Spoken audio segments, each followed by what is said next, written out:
viaje de las distintas crisis. Quizás también valga la pena una aclaración que comúnmente denominamos la crisis es el punto en el cual se comienza a detectar, digamos, los problemas que emergen de los ciclos económicos como el punto más bajo, pero también crisis es el punto más alto del ciclo económico, donde el cual se empieza a gestar todo el movimiento,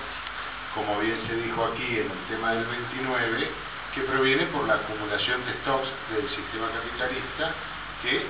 fue generando un tema de que, en el sentido que las empresas o la actividad económica producía bienes, las empresas mantenían un stock, después empezaron a liquidar el stock, eso fue cayendo en el empleo fue disminuyendo la demanda y así se va gestando el ciclo. Y en un punto hace explosión y se visualiza, y bueno, en la primera parte de este siglo se visualizó en el año 29. Hubo una crisis también en la década de 70, originada en el precio del petróleo, que generó el famoso invento de los petrodólares, que fueron los dólares que fueron a los países árabes, que volvieron al sistema capitalista central y que después ese excedente fue colocado como deuda externa en los países periféricos para no que hiciera explosión la economía de los países centrales. Por eso, durante la década del 80, a los países periféricos se les prestó dinero en forma indiscriminada y bueno, y ahí surgió, digamos, todo el colapso de lo que es la deuda externa, que es una carga prácticamente asfixiante que llevan los países tercermundistas o del subdesarrollo en el mundo. La crisis esta que nosotros conocemos a partir del sistema inmobiliario de los Estados Unidos, como bien se dijo acá, fue una crisis financiera que después se extiende al conjunto de la economía por la magnitud que tiene el sistema financiero en los Estados Unidos. Digamos, no es el mismo sistema, aquí no es que se toman créditos, no se ponen, aquí no hay sistema financiero prácticamente. En la Argentina no hay sistema financiero como existe en los países centrales. De modo que al suceder la crisis que bien mencionó acá el amigo del tema de la burbuja inmobiliaria, de las hipotecas y todo, como el sistema financiero americano es muy importante, muy fuerte, generó un efecto cascada en la totalidad de la actividad económica. ¿Cómo enfrentan ellos este problema? Lo enfrentan a partir de fuertes inyecciones de dinero por parte del Estado en las actividades económicas para intentar revertir. De ahí el plan de salvataje de la General Motors, la compra o el plan de salvataje a los bancos, todo con dinero o de la emisión o de los presupuestos estatales que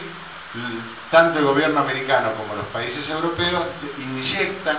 ese dinero en la economía para tratar de frenar. De modo que, y lo que se ha sostenido, como que estaríamos en el final de la crisis, y quienes lo han sostenido, los economistas que lo han sostenido, es no porque la crisis terminó y hubo un crecimiento, sino porque la pérdida de empleos fue menor a lo que venía sucediendo, pero la pérdida de empleos sigue existiendo en la economía americana. Por lo tanto, para poder estimar seriamente que estamos frente al final de la crisis, no tiene que estar presente el efecto de inyección que hicieron los gobiernos sobre la economía de estos países. Es decir, porque, digamos, parte de la actividad económica que se está realizando ahora proviene de esas medidas o de esa inyección de capital que han hecho los gobiernos de los países centrales. De modo que es muy difícil que alguien pueda aseverar con exactitud que la crisis ha terminado. Yo creo que no. Bien, está en este artículo el ejemplo de la crisis del año 29, que siguió sus efectos hasta el 34, 35 y siguió sus efectos mucho más, y que fue terminado prácticamente con el tema de la erupción de los conflictos bélicos, que hace que los Estados Unidos pase a ser la primera potencia del mundo a partir de la Segunda Guerra Mundial. No lo era en la crisis del 29. El centro del poder estaba más que nada en el Imperio Británico y en el sistema europeo, con una ascendencia importante de la economía de los Estados Unidos. Dicho esto, no más que coincidir con lo que han expresado aquí. A mí, sin compartirlo, el artículo me gustó. Primero porque hace una interpretación con la cual uno puede disentir, pero el relato histórico y los datos que tiene son correctos, digamos, ¿no? Y ahí también que quizás la economía es una herramienta de la política propiamente dicha, y como también comentaron aquí,